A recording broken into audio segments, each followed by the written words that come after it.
विश्व महिला दिवस उपलक्षे सारा ओडिशावासी मो मधुस्मिता आचार्य मो तरफ हार्दिक अभिनंदन जनाऊँ।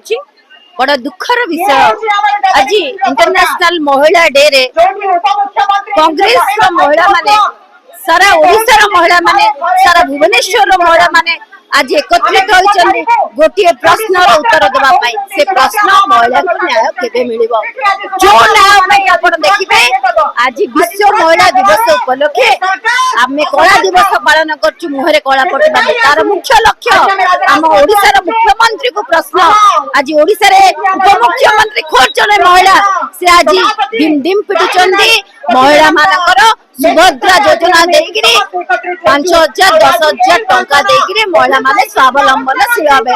एपटे आपण देखिबे शिशु बालिका माने छुआ माने आज अंतस्यता होचंती धर्षिता होचंती महिला माने दर्शन रे शिकार होचंती ह्यूमन ट्रैफिकिंग देखिबे महिला अत्याचारण ऊपर आपण देखिबे सहसा महिला असंख्य महिला आज अत्याचारित।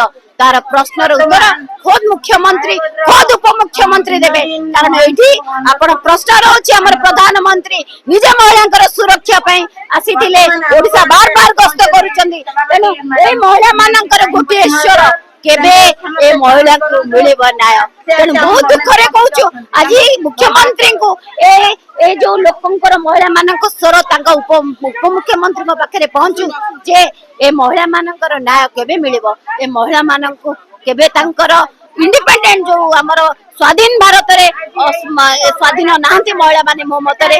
तेणु तांको केबे स्वाधीन मिलिबो से माने केबे एकाठी खोल राजरास्ता रे बुली परिबे एवं से स्वावलंबनशील होई परिबे। धन्यवाद।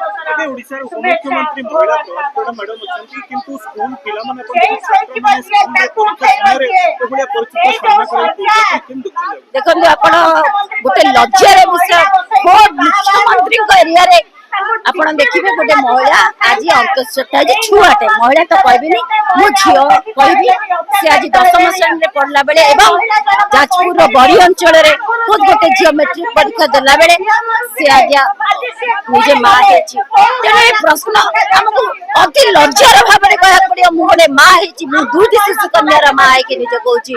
आज जदी महिला माने छुआ माने अंतस्यता होचंदी शिक्षा रा व्यवस्था खुद मुख्यमंत्री को पाखे अच्छी खुद एजुकेशन मंत्री को पाखे अच्छी ए व्यवस्था कौन यदि आम 2024 रे पहुंचलु 2025 रे पहुंचलु ओडिसा रे पूर्वर मु भाबी बहुत भलो थिला ओडिसा रे महिला मानक सुरक्षा जहाँ आज से माने उपभोग करछन्ती। तेणु प्रश्न आसुची उपमुख्यमंत्री गोटे महिला तेणु महिला को खुद ना देवा बोध से जानी ना तुरंत तंग पदर इस्तीफा दिया जीवो जो पर्यंत दिया जाओ मु दाबी करूची जो पर्यंत से गोटे शिशु कन्या को ना दे पानादी गोटे महिला को ना दे पानादी गोटे वृद्धा को ना दे पानादी से की शासन व्यवस्था को आसी से की ओडिसा रे कला चले।